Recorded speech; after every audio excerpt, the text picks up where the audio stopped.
ಕಲೆ ಎಲ್ಲರನ್ನ ಕೈಬೀಸಿ ಕರೆಯುತ್ತೆ, ಕೆಲವರನ್ನ ಮಾತ್ರ ಆಯ್ಕೆ ಮಾಡಿಕೊಳ್ಳುತ್ತೆ ಅನ್ನೋಂಥ ಮಾತನ್ನು ಸಾಕಷ್ಟು ಸಂದರ್ಭದಲ್ಲಿ ಒಬ್ಬೊಬ್ಬ ಕಲಾವಿದರ ಜರ್ನಿ ನೋಡಿದಾಗ ಹೇಳ್ತಾನೆ ಇರ್ತೀವಿ. ಬಟ್ ಇವತ್ತು ನಮ್ಮ ಜೊತೆ ಒಬ್ಬ ಕಲಾವಿದರಿದ್ದಾರೆ. ಅವರ ಜರ್ನಿನೇ ವಿಶೇಷ. ಯಾಕಂತಂದರೆ 100ಕ್ಕೂ ಹೆಚ್ಚು ರಿಯಾಲಿಟಿ ಶೋಗಳನ್ನು ಮಾಡಿರ್ತಕ್ಕಂಥದ್ದು. ಟಾಲಿವುಡ್ಡಲ್ಲಿ, ಸ್ಯಾಂಡಲ್ವುಡ್ಡಲ್ಲಿ ಯಾವುದೇ ಸೂಪರ್ ಸ್ಟಾರ್ಗಳು ಗೊತ್ತಾ ಅಂತ ನಾವು ಸುಮಾರು ಸಾರಿ ಕೇಳ್ತಿದ್ದೀವಿ. ಯಾರು ಗೊತ್ತಿಲ್ಲ ಅಂತ ಕೇಳುವಂತಹ ಒಬ್ಬ ಕಲಾವಿದರಿದ್ದಾರೆ. ಈಗ ದಿಲ್ಮಾರ್ ಸಬ್ಕುಮಾರ್ ಅನ್ನೋವಂಥ ರೀತಿಯಲ್ಲಿ ಇಂಡಸ್ಟ್ರಿಗೆ ಎಂಟ್ರಿ ಕೊಡ್ತಾ ಇದ್ದಾರೆ. ರಾಮ್ ಅವ್ರನ್ನ ಮಾತಾಡ್ಸೋಣ. ರಾಮ್ ಅವರೇ ನಮಸ್ಕಾರ, ಹೇಗಿದ್ದೀರಿ? ನಮಸ್ತೆ, ಚೆನ್ನಾಗಿದ್ದೀನಿ ಸರ್, ತುಂಬ ಚೆನ್ನಾಗಿದ್ದೀನಿ sir. Thank you so much ಒಂದು ಇಂಟರ್ವ್ಯೂ ಮಾಡಿಕೊಡ್ತಿರೋದಕ್ಕೆ. ಎಷ್ಟು ಥ್ಯಾಂಕ್ಸ್ ಹೇಳಿದ್ರು ಸಾಲದು. ನಿಜವಾಗ್ಲೂ ಒಂದು ಪ್ರೀತಿಯಿಂದ ಯಾವುದೇ ಎಕ್ಸ್ಪೆಕ್ಟೇಷನ್ ಏನೂ ಇಲ್ದಲೇ ಬಂದು ನಮ್ಮ ಸಿನಿಮಾಗೆ ಸಪೋರ್ಟ್ ಮಾಡ್ತಾಯಿದ್ರ ನೀವು ಮತ್ತು TV9 ತಂಡಕ್ಕೆ ತುಂಬ ಥ್ಯಾಂಕ್ಸ್ ಹೇಳೋಕ್ಕೆ ಇಷ್ಟಪಡ್ತೀನಿ ಸರ್. ನಾನು ಈ ದಿನಗಳಲ್ಲಿ ಯಾರೂ ಒಂದು ಕಮರ್ಷಿಯಲ್ ಇಲ್ಲ ಅಂತಂದರೆ ಯಾರೂ ಒಂದು ಸಣ್ಣ ಬರನೋ ಒಂದು ಮೈಕು ಹಿಡಿಯೋಲ್ಲ. ಅಂಥದ್ದು ನೀವು ಯಾವುದೇ ಎಕ್ಸ್ಪೆಕ್ಟೇಷನ್ ಉದ್ದೇಶ ಇಲ್ದಲೆ ನಮ್ಮ ಸಿನಿಮಾಗೆ ಒಳ್ಳೇದಾಗಬೇಕು, ನಿಮ್ಮ ಸಿನಿಮಾಗೆ ಚೆನ್ನಾಗಿದೆ ಅಂತಂದ್ಬಿಟ್ಟು ಸಪೋರ್ಟ್ ಮಾಡ್ತಿದ್ರು ಗೊತ್ತಾ. ಇದಕ್ಕೆ ನಾವು ನಾನಾಗಿರ್ಬೋದು, ನಮ್ಮ ತಂಡ ಎಷ್ಟೇ ಚಿರಋಣಿಯಾಗಿದ್ರು ಸಾಲದು ಸರ್. ಇಲ್ಲ, ಅದೆಲ್ಲ ಒಂದು ಕಡೆ. ಆದರೆ ಸಹಜವಾಗಿ ಅಂದರೆ ಕಲೆ ಅನ್ನೋಂಥದ್ದು ಎಲ್ಲರನ್ನೂ ಕೂಡ ಕೈ ಬಿಸಿ ಕರೆಯುತ್ತೆ, ಕೆಲವ್ರನ್ನ ಮಾತ್ರ ಆಯ್ಕೆ ಮಾಡ್ಕೊಳ್ಳುತ್ತೆ ಅಂತೀವಿ. ನಿಮ್ಮ ಜರ್ನಿ ತುಂಬ ಸ್ಪೆಷಲ್ಲು. ನಾನು ಹೇಳ್ತಾ ಇದ್ದೆ ಆರಂಭದಲ್ಲಿ, ಯಾರು ಇಂಡಸ್ಟ್ರಿಗೆ ಎಂಟ್ರಿ ಕೊಡುವಾಗ ನಿಮಗೆ ಯಾರು ಸೂಪರ್ ಸ್ಟಾರ್ ಗೊತ್ತಾ ಅಂತ ಕೇಳುವಂಥ ಪ್ರಶ್ನೆ ಇದೆ. ಬಟ್ ನನಗೀಗ ಒಂದು ಪ್ರಶ್ನೆ ಇದೆ, ನಿಮ್ಗೆ ಯಾರು ಗೊತ್ತಿಲ್ಲ ಅನ್ನೋವಂಥದ್ದು. ಹೇಗೆ ಅನಿಸುತ್ತೆ ಅಲ್ಲಿಂದ ಶುರುವಾದ ಜರ್ನಿ ಅಂತ? ಇಲ್ಲ ಸರ್, ಎಲ್ಲರ ಜೊತೆಲೂ ವರ್ಕ್ ಮಾಡಿದ್ದೀನಿ. ದೇವರ ಆಶೀರ್ವಾದ, ನಾನು ಪಟ್ಟಿರೋ ಶ್ರಮಕ್ಕೆ ದೇವ್ರು ಎಲ್ಲ ಕಡೆಯೂ ನಂಗೆ ಕೆಲಸ ಮಾಡೋದಕ್ಕೆ ಒಳ್ಳೆ ಅವಕಾಶನೇ ಕೊಟ್ಟಿದ್ದಾನೆ ಸರ್. ತುಂಬ ವರ್ಷಗಳ ಹಿಂದೆ, ಆಲ್ಮೋಸ್ಟ್ ಒಂದು 18 ವರ್ಷಗಳ ಹಿಂದೆ ಇದೇ ಜಾಗ ನಾನು ತುಂಬ ನೆನಪಿಸ್ಕೊಳಕ್ಕೆ ಇಷ್ಟಪಡ್ತೀನಿ. ಬಿಕಾಸ್ ಯಾಕೆ ಅಂತಾರೆ, ಇದೇ ರೋಡಲ್ಲಿ ಇಲ್ಲೇ ಮುಂದೆ ಗೇಟ್ ಮುಂದೆಲ್ಲ ತುಂಬ ಯಾರಾದರೂ ಡೈರೆಕ್ಟ್ರು ಬರ್ತಾರಾ, ಪ್ರೊಡ್ಯೂಸರ್ ಬರ್ತಾರಾ, ಆರ್ಟಿಸ್ಟ್ ಬರ್ತಾರ ಅಂತ ತುಂಬ ದಿನ ಬಂದು ಬೆಳಗ್ಗೆ ಬಂದು ಸಂಜೆ ಹೊತ್ತು ಮಧ್ಯಾಹ್ನ ಅನ್ನೋದೊಂದು ಹೊತ್ತು ಗೊತ್ತಂತ ಟೈಮ್ ಅನ್ನೋದು ಗೊತ್ತಿಲ್ಲದಲೇ ತುಂಬ ವೆಯ್ಟ್ ಮಾಡ್ತಾಯಿದ್ದೆ ಸರ್ ನಾನು.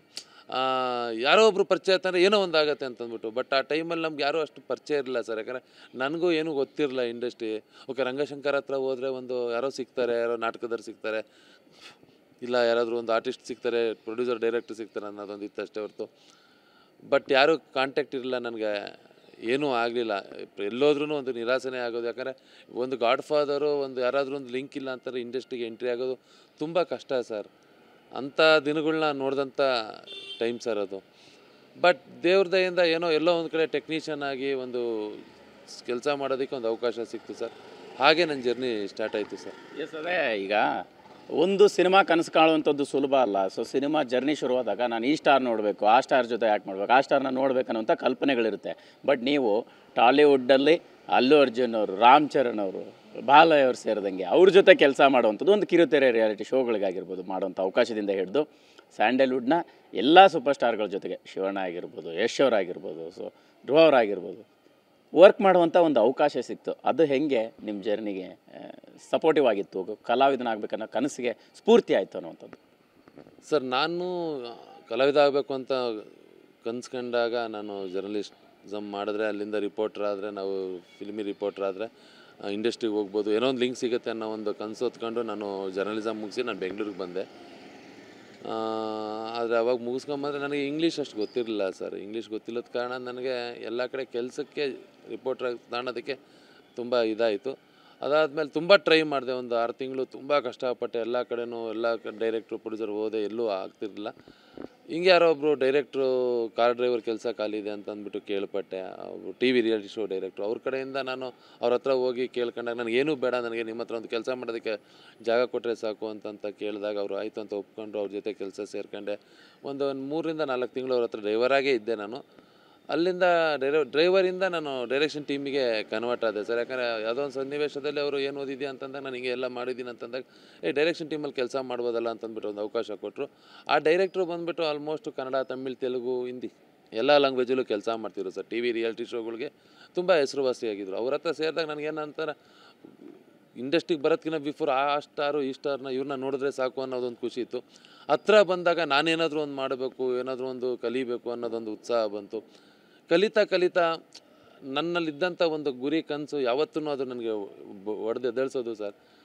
ಅಂದರೆ ನಾನು ಎಷ್ಟೋ ಸುಮಾರು ದೊಡ್ಡ ಹೀರೋಗಳಿಗೆ ವೇದಿಕೆಗಳ್ನ ಕಲ್ಪಿಸಿದ್ದೀವಿ ನಾವೆಲ್ಲ. ಆ ವೇದಿಕೆಗಳಲ್ಲಿ ಅವ್ರಿಗೆ ಎಂಟ್ರಿ, ಬಿಲ್ಡಪ್ಪು, ಗ್ರ್ಯಾಂಡಾಗೆಲ್ಲ ವೆಲ್ಕಮ್ ಮಾಡಿ ಇದು ಮಾಡಿದ್ದೀವಿ. ಅವ್ರ ಸಿನಿಮಾಗಳ ಬಗ್ಗೆ ಎಲ್ಲ ಮಾತಾಡಿ ನಮ್ಮ ಶೋಗಳಲ್ಲೆಲ್ಲ ತುಂಬ ಇದು ಮಾಡಿದ್ವಿ. ಅವಾಗೆಲ್ಲ ನಾನು ಕೆಳಗಡೆ ನಿಂತಾಗ ಮುಂದೆ ಅವರೆಲ್ಲ ಇದ್ದಾಗ ನನಗೆ ಅನ್ಸೋದು ನಾನೇ ಯಾವತ್ತು ಅಲ್ಲಿ ನಿಂತ್ಕೊಂತೀನಿ, ಇಷ್ಟೆಲ್ಲ ಕಷ್ಟಪಡ್ತಾಯಿದ್ದೀನಿ, ಇಷ್ಟೆಲ್ಲ ಆಗೋತು, ಬಟ್ ಇನ್ನೂ ನನಗಿನ್ನೂ ಆಗಿಲ್ವಲ್ಲ, ಯಾವುದೇ ಒಂದು ಅವಕಾಶವೂ ಸಿಕ್ಕಿಲ್ಲ, ಎಷ್ಟೇ ಪ್ರಯತ್ನ ಪಟ್ಟರು ಇನ್ನೂ ಇನ್ನೇನು ಊಟ ಮಾಡೋ ಟೈಮಿಗೆ ತುತ್ತು ಕೈ ತಪ್ಪೋಗ್ತಾ ಇದೆ ಅನ್ನೋ ಒಂದು ನೋವು ಟಿಲ್ ಟುಡೇ ಇಲ್ಲಿವರೆಗೂ ನನಗೆ ಕಾಡಿತ್ತು ಸರ್. ಯಾಕೆ ಅಂತಂದರೆ ಸಿನಿಮಾ ಅನ್ನೋದು ಅಷ್ಟು ಈಸಿ ಅಲ್ಲ ಸರ್, ಒಂದು ದೊಡ್ಡ ತಪಸ್ಸು ಸರ್. ದೊಡ್ಡ ತಪಸ್ಸು ಮಾಡಿದ್ರೂ ಅದು ಒಲಿಯೋದು ಕಲಾದೇವಿ ಅಷ್ಟು ಈಸಿಯಾಗಿ ಒಲಿಯಲ್ಲ ಸರ್. ಅಂಥ ದಿನಗಳನ್ನ ನೋಡಿದಂಥ ಸಮಯ ನಂಗೆ ತುಂಬ ನೆನಪಾಗುತ್ತೆ ಸರ್. ಎಷ್ಟೇ ಕಷ್ಟಪಟ್ಟರು ಸರ್ 1% ಲಕ್ ಅನ್ನೋದು ನಮ್ಮನ್ನು ಕೈ ಹಿಡಿಬೇಕು ಸರ್. ಮತ್ತು ಇನ್ನೊಂದು ಒಂದು ಗಾಡ್ ಫಾದರ್ ಅಂತ ಯಾರಾದರೂ ಒಬ್ಬರು ಇರಲೇಬೇಕು ಸರ್ ಇಲ್ಲಿ. ಅದಿಲ್ಲ ಅಂತಂದರೆ ತುಂಬ ಕಷ್ಟ ಆಗುತ್ತೆ ಸರ್. ಇಲ್ಲಿ ನಾವೇನು ಅಂದ್ಕೊಂಡಿದ್ದೀವಿ ಅದು ಆಗೋದಕ್ಕೆ ತುಂಬ ಈಸಿ ಅಲ್ಲ ಸರ್. ಎಸ್, ನಿಮ್ಮ ಜರ್ನಿಲಿ ಒಂದು 100ಕ್ಕೂ ಹೆಚ್ಚು ರಿಯಾಲಿಟಿ ಶೋಗಳನ್ನು ಮಾಡಿದ್ದೀರಿ. ಸೊ ಕಿರುತೆರೆ ಕಲಾ ಇದ್ರಿಗೆ ಸಪೋರ್ಟ್ ಮಾಡೋಂಥದ್ದಾಗಿರ್ಬೋದು, ಜೊತೆಗೆ ಅಲ್ಲಿ ಜರ್ನಿ ಮಾಡೋಂಥದ್ದು ಇದೆ. ಯಾವ್ಯಾವ ಸ್ಟಾರ್ಗಳು ಈ ಸಂದರ್ಭಕ್ಕೆ ನೆನಪಾಗ್ತಾರೆ? ನೀವು ಆಲ್ರೆಡಿ ಮಾತಾಡಿದಿರಿ, ಬಟ್ ಈ ಮುಖಾಂತರ ಹೇಳೋಂಥದ್ದಾದರೆ ನಿಮ್ಮ ಇಡೀ ಜರ್ನಿಲಿ ಸ್ಟಾರ್ಗಳ ಭೇಟಿ ಅದು ನಿಮ್ಮ ಕಲೆಗೆ ಸ್ಫೂರ್ತಿ. ಯಾರೆಲ್ಲ ನೋಡಿದಾಗ ಹೇಗೆ ಅನ್ನಿಸ್ತಾ ಇತ್ತು? ಈಗ ಅಲ್ಲು ಅರ್ಜುನ್ ಅವರಾಗಿರ್ಬೋದು, ಶಿವಣ್ಣ ಅವರಾಗಿರ್ಬೋದು, ಒಬ್ಬೊಬ್ರು ಒಂದೊಂದು ರೀತಿ ಇನ್ಸ್ಪಿರೇಷನ್ ಆಗ್ತಾರೆ. ಹಾಗಾಗಿ ಖಂಡಿತ ಸರ್. ನಾನು ಅಣ್ಣವ್ರನ್ನ ಭೇಟಿ ಮಾಡೋಕ್ಕಾಗಿಲ್ಲ ಸರ್, ನೋಡಿಲ್ಲ. ಬಟ್ ಅವ್ರದ್ದೆಲ್ಲ ಸಿನಿಮಾಗಳ್ನ ನೋಡ್ಕೊಂಡು ಬಂದಿದ್ದೀವಿ. ನಮಗೆ ಅವ್ರನ್ನ ನೋಡೋದೇ ಒಂದು ದೊಡ್ಡ ಖುಷಿ. ಅವರಷ್ಟು ಇನ್ಸ್ಪಿರೇಷನ್ ಬೇರೆ ಇನ್ಯಾರೂ ಸಿಗೋದಕ್ಕೆ ಸಾಧ್ಯ ಇಲ್ಲ. ನಾನು ವಿಷ್ಣು ಸರ್ ಜೊತೆಲೆಲ್ಲ ವರ್ಕ್ ಮಾಡಿದ್ದೀನಿ ಸರ್. ಅಂಬಿ ಸರ್ ಜೊತೆಲಿ ವರ್ಕ್ ಮಾಡಿದ್ದೀನಿ. ಅಪ್ಪು ಸರ್ ಜೊತೆಗೆ ಒಂದು 3-4 ಶೋಸ್ ವರ್ಕ್ ಮಾಡಿದ್ದೀನಿ. ಅವರು ನನ್ನ ಟೀಸರ್ನ ಲಾಂಚ್ ಮಾಡಿಕೊಟ್ಟಿದ್ದಾರೆ. ನನ್ನ ಶೋಗಳಿಗೆ ತುಂಬ ಸಲ ಗೆಸ್ಟಾಗಿ ಬಂದಿದ್ದಾರೆ. ಶಿವಣ್ಣ ಅವರಾಗಿರ್ಬೋದು, ದರ್ಶನ್ ಸರ್ ಆಗಿರ್ಬೋದು, ಯಶ್ ಅವ್ರ ಜೊತೆಗೂ ವರ್ಕ್ ಮಾಡಿದ್ದೀನಿ ಸರ್ ನಾನು. ತೆಲುಗು ಅಂತ ಹೋದರೆ ಆಲ್ಮೋಸ್ಟ್ ಎಲ್ಲ ಸ್ಟಾರ್ಗಳ ಜೊತೆಗೂ ವರ್ಕ್ ಮಾಡಿದ್ದೀನಿ ಸರ್ ನಾನು. ರಾಮ್ ಚರಣ್ ಅವರು, NTR, ಅಲ್ಲು ಅರ್ಜುನ್ ಅವರು, ಪ್ರಭಾಸ್ ಅವರು, ನಾಣಿ ಅವರಾಗಿರ್ಬೋದು, ಶಿವಕಾರ್ತಿಕೇಯನ್ ಆಗಿರ್ಬೋದು, ಕಮಲಾಸನ್ ಸರ್ ಆಗಿರ್ಬೋದು, ಪ್ರಭುದೇವ ಸರ್ ಆಗಿರ್ಬೋದು, ರಾಣಾ, ಎಲ್ಲರ ಜೊತೆಗೂ ಶೋಸ್ ವರ್ಕ್ ಮಾಡಿದ್ದೀನಿ ಸರ್ ನಾನು. TV ರಿಯಾಲಿಟಿ ಶೋಗಳನ್ನ ವರ್ಕ್ ಮಾಡಿದ್ದೀನಿ. ಅವ್ರುಗಳು ಸರ್ ಅಂದರೆ ಎಲ್ಲರ ಜೊತೆಲೂ ಕೆಲಸ ಮಾಡುವಾಗ ಒಂದು ತಿಳ್ಕೊಂತಿದ್ದು ಅಂದರೆ ಸರ್, ಅವ್ರು ಎಷ್ಟೇ ದೊಡ್ಡವರಾದ್ರೂ ಈ ಶ್ರಮ ಪಡ್ದಲೇ, ಕಷ್ಟ ಪಡ್ದಲೇ, ಎಫರ್ಟ್ ಆಗ್ತಲೇ ಯಾವುದೂ ಸಿಗಲ್ಲ ಅಷ್ಟು ಈಸಿಯಾಗೆ. ಒಂದು ಟೈಮ್ ಸೆನ್ಸ್ ಅನ್ನೋದೊಂದು ಕಲ್ತ್ಕೊಂತಿದ್ದೆ. ಒಬ್ಬೊಬ್ಬರಿಂದ ಒಂದೊಂದು ಕಲ್ತೀನಿ ಸರ್. ಶಿವಣ್ಣ ಅವರಿಂದ ಸಿಂಪ್ಲಿಸಿಟಿ ಸರ್. ಆ ಪ್ರೀತಿ, ಯಾರೇ ಬಂದರೂ ಆ ಪ್ರೀತಿಯಿಂದ ನೋಡ್ತಕ್ಕಂಥದ್ದು, ಮಾತಾಡ್ತಕ್ಕಂಥದ್ದು ಕಲ್ತೀನಿ. ಯಾವತ್ತೂ ಅವರು ನನ್ನ ಮೇಲೆ ನೀವು ಕೀಳು, ದೊಡ್ಡವರು ಚಿಕ್ಕವರು ಅನ್ನೋ ಒಂದು ಭೇದ ಭಾವನೆ ಮಾಡಿಲ್ಲ ಸರ್. ಪ್ರತಿಯೊಬ್ಬರಿಂದನೂ ಕಲ್ತಿದ್ದೀನಿ ಸರ್. ಅಂದರೆ ಇನ್ನು ಕಲಿತಾನೂ ಇದ್ದೀನಿ ಸರ್. ಯಾಕಂದರೆ ಕಲ್ತಿದ್ದೀನಿ ಅಂತಂದರೆ ತುಂಬ ದೊಡ್ಡ ಇದಾಗುತ್ತೆ. ಕಲಿಯೋದು ತುಂಬ ಇದೆ ಸರ್ ಇನ್ನು.